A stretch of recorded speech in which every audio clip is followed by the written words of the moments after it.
ईशान की जान बचाने के लिए सभी ने खाई गोली। ईशान लेके आया सभी को अपने घर। जी हाँ, हम बात कर रहे हैं जी टीवी के पॉपुलर टेलीविजन शो गुम है किसी के प्यार में के बारे में, जहां आगे आने वाले एपिसोड में आप देखेंगे कि यशवंत निशिकांत के पास आता है और पूछता है कि अपने आदमी को फ़ोन लगा और पूछ कि सब कुछ ठीक है कि नहीं, क्योंकि ईशान सभी को ढूंढने के लिए निकल गया है और उसे सभी मिल गई तो सब खराब हो जाएगा। जिसके बाद निशिकांत अपने आदमी को फ़ोन लगाता है और उसे पता लगता है कि सभी उनके हाथ से भाग गई है और साथ ही साथ उन्होंने ईशान को गोली मार दी है। ये सुनकर निशिकांत के हाथ पैर कांप जाते हैं और फ़ोन गिर जाता है।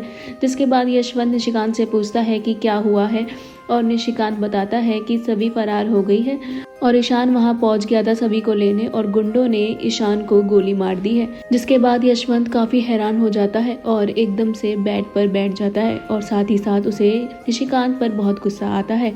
साथ ही ये बात सुन लेती है निशिकांत की बीवी और इसके बाद वो ये सुन के वहां से चली जाती है। शुक्ला जी ईशान और सभी को ढूंढ रहे होते हैं और वो ईशान को आवाज लगाते हैं। वो देखते हैं कि ईशान नीचे पड़ा है और सभी भी उधर ही है। शुक्ला जी ईशान के पास जाते हैं और उसे वो जगाने की कोशिश करते हैं और ईशान को होश आ जाता है। ईशान देखता है कि सभी को गोली लगी है।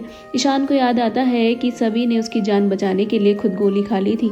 जिसके बाद ईशान सभी को लेकर हॉस्पिटल पहुंचता है, जहां डॉक्टर सभी का ट्रीटमेंट शुरू करते हैं।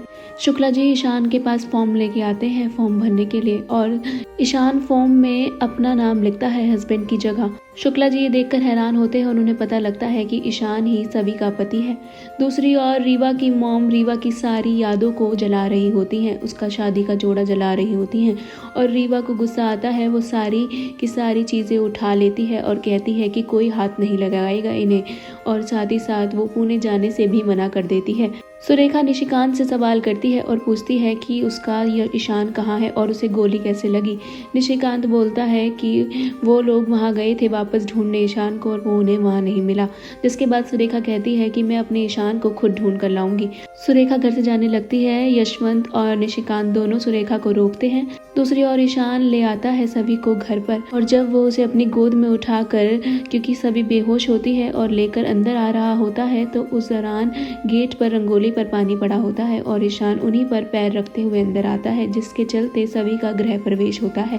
पीछे से रीवा भी आ रही होती है क्योंकि वो अपना घर बार छोड़कर ईशान के घर आ गई है बैग लेकर। ऐसे में सबके सब सभी को ईशान की गोद में देखकर हैरान हो जाते हैं, जहां ईशान बताता है कि सभी के गोली लगी है क्योंकि उसने उसकी जान बचाने के लिए खुद गोली खा ली। आगे क्या होता है शो में जानने के लिए stay tune on volley TV.